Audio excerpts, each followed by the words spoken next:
Вы сказали о том, что нужно быть верным преданию при переводе «сегодня». Почему? Ведь сегодня существует такая дискуссия, что необходимо переводить Священное Писание именно на современные языки, на современный английский, современный украинский, современный русский. Почему нужно быть верным? You mentioned during your speech that we should be faithful to the tradition. Why do we have to be faithful? Because in the contemporary world, it is common to say that we should be contemporary and that we should translate everything into contemporary languages, to contemporary English, to contemporary Russian. Why do we have to still stick to the tradition? It's a very good question.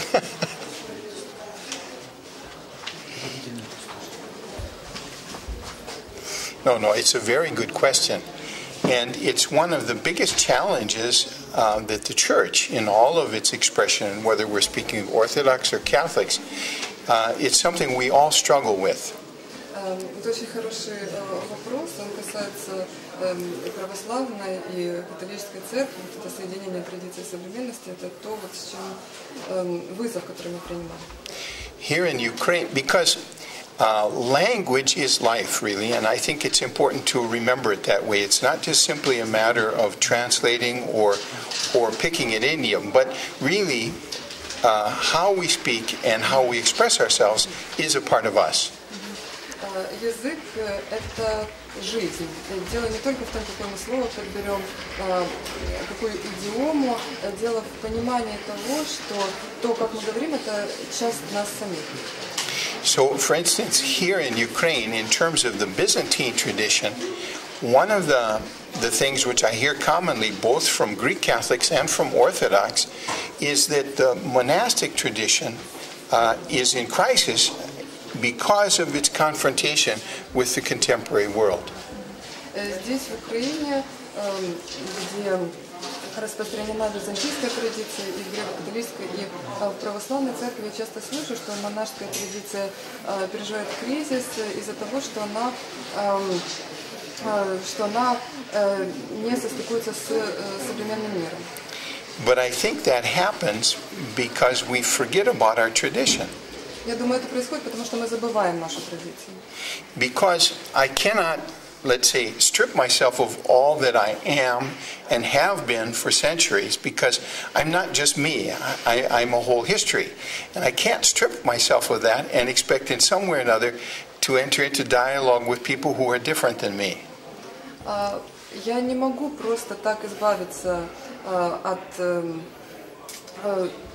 той традиции, которую я несу, и вступить в диалог с другими людьми, вот оголенным, без этого всего багажа.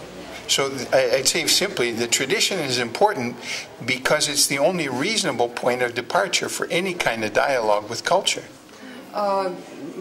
Попросту говоря, традиция важна, потому что это точка отсчета для любого диалога.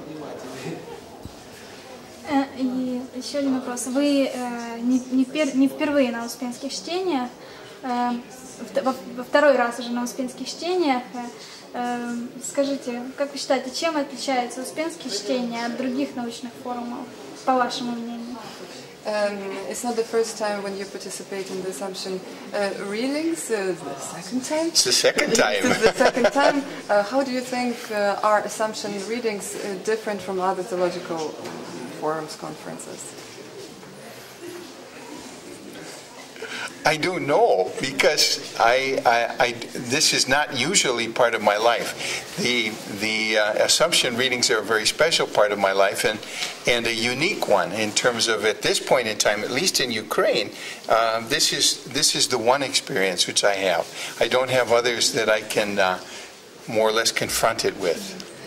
Трудно сказать, потому что Успенское чтение – это не моя повседневная часть жизни, это такой уникальный опыт, и мне не с чем просто его сравнивать в Украине. Because the 6 years before I came to Ukraine 2 years ago, I was in the Caribbean, and we had a very different lifestyle there in the islands. Потому что 6 лет до того, как я переехал в Украину, это было 2 года назад, я был на нунцием на Карибских островах, и там был очень отличный стиль жизни. No, here I find myself once again, as I was when I was a student, in a university context, in a world where theology and philosophy and the arguments like this here about tradition and translation are central arguments. And that's, let's see, I'm rediscovering a past or I'm encountering something new. Ну а сейчас я как будто снова открываю для себя университетский мир, в котором значимы такие понятия, как предание, как перевод, серьезные богословские дискуссии. Это как будто я переоткрываю свое прошлое. Thank you very much. You're welcome. Thank you. Thank you very much.